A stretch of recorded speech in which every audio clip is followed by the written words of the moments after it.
Et si je vous disais qu'un pêcheur pauvre du Bénin a trouvé une perle magique qui pouvait exaucer tous ses vœux? Mais que cette découverte allait presque détruire sa famille et son village? Voulez-vous savoir ce qui s'est vraiment passé? Dans cette vidéo, vous allez découvrir comment un pêcheur du Bénin est devenu riche grâce à une mystérieuse perle. Pourquoi cette richesse a fini par tourner au malheur? Et surtout, le secret incroyable sur la véritable identité de sa fille adoptive. Restez bien jusqu'à la fin, car vous verrez comment une simple leçon de générosité a changé la vie de tout un village. Avant de plonger dans cette incroyable histoire, pensez à vous abonner pour ne rien rater des prochains récits. Au bord du fleuve Ouémé vivait Toba, un pêcheur courageux mais malchanceux. Chaque matin, il se levait l'avant l'aube, jetait ses filets dans l'eau, et revenait presque toujours les mains vides. Sa femme, Sewa, se plaignait sans cesse du manque de nourriture. Leur fils, Kémi, ne faisait rien, tandis que leur fille adoptive, Amivi, travaillait comme une servante. Elle balayait, puisait l'eau, lavait les habits et préparait le repas. Malgré tous ses efforts, Sewa la grondait toujours. Dans cette maison pauvre, Amivi portait sur ses épaules plus de charges qu'un adulte. Un soir, épuisé par une journée sans poisson, Toba s'assit au bord de l'eau pour réparer son filet.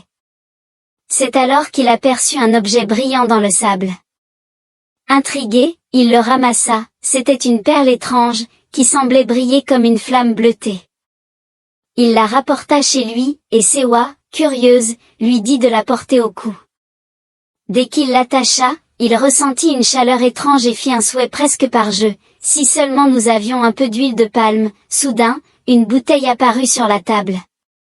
Incrédules, ils testèrent encore, du sel, du riz, de la viande, tout surgissait comme par magie. La nouvelle richesse transforma leur vie. La maison se remplit de nourriture, de beaux habits et de meubles coûteux. Mais au lieu de partager, Toba et Sewa devinrent arrogants. Quand des voisins affamés vinrent demander un peu de nourriture, ils furent chassés. Même Patrick, un vieil ami joueur de flûte, fut humilié et renvoyé les mains vides. Pendant ce temps, Amivi souffrait toujours. Plus la maison s'enrichissait, plus Sewa la traitait comme une esclave, lui interdisant même de l'appeler maman. Toba, aveuglé par l'abondance, fermait les yeux. La richesse les avait rendus sourds à la compassion. Mais la perle n'appartenait pas à Toba. Elle était sacrée, propriété de Mamiwata, la déesse du fleuve.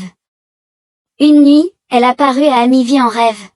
« Dis à ton père de rendre ma perle avant le prochain marché, où il subira mon courroux. » Amivi transmit le message, mais Toba éclata de colère. « Ne dis plus jamais de telles bêtises. » Le jour du marché suivant, une brume étrange envahit leur maison. La température chuta, et dans une lumière bleue, Mamiwata apparut. Sa beauté terrifiait. Elle prit la perle et déclara, « Vous avez été égoïste. Vous serez punis. » Sur le champ, Toba et Sewa perdirent la vue. Mamiwata se tourna alors vers Amivi avec douceur. « N'aie pas peur, mon enfant. Il est temps de connaître la vérité. » Elle révéla que Amivi était la véritable fille de Toba, née d'une ancienne relation avec une femme du village voisin. Abandonnée bébé au fleuve, elle avait été confiée aux esprits pour sa protection. C'est Toba lui-même qui l'avait retrouvée autrefois, et il avait juré de l'élever comme sa propre fille. Mais avec la richesse, il avait trahi cette promesse et oublié son devoir. Amivi éclata en sanglots. Toute sa vie, elle avait été traitée comme une étrangère alors qu'elle portait le sang de son père. Mamiwata vit la pureté du cœur d'Amivi. Elle lui remit alors une nouvelle perle, mais différente. Cette perle ne fonctionnera que si vous aidez les autres. Amivi utilisa aussitôt son pouvoir pour nourrir les pauvres et soutenir les veuves. Peu à peu, même Sewa changea de cœur.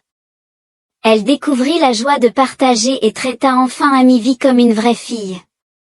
Toba, humble et repentant, demanda pardon. Voyant leur transformation, Mamiwata rendit la vue au couple. Désormais, leur maison devint un refuge pour les nécessiteux. Le village prospéra, non grâce à la magie, mais grâce à l'entraide. Et voilà l'histoire de Toba, le pêcheur béninois, qui a appris que la vraie richesse n'est pas dans ce que l'on garde pour soi, mais dans ce que l'on partage. Et vous, si vous aviez une perle magique, l'utiliseriez-vous pour vous enrichir, ou pour aider les autres? Répondez-moi dans les commentaires, je suis curieux de savoir.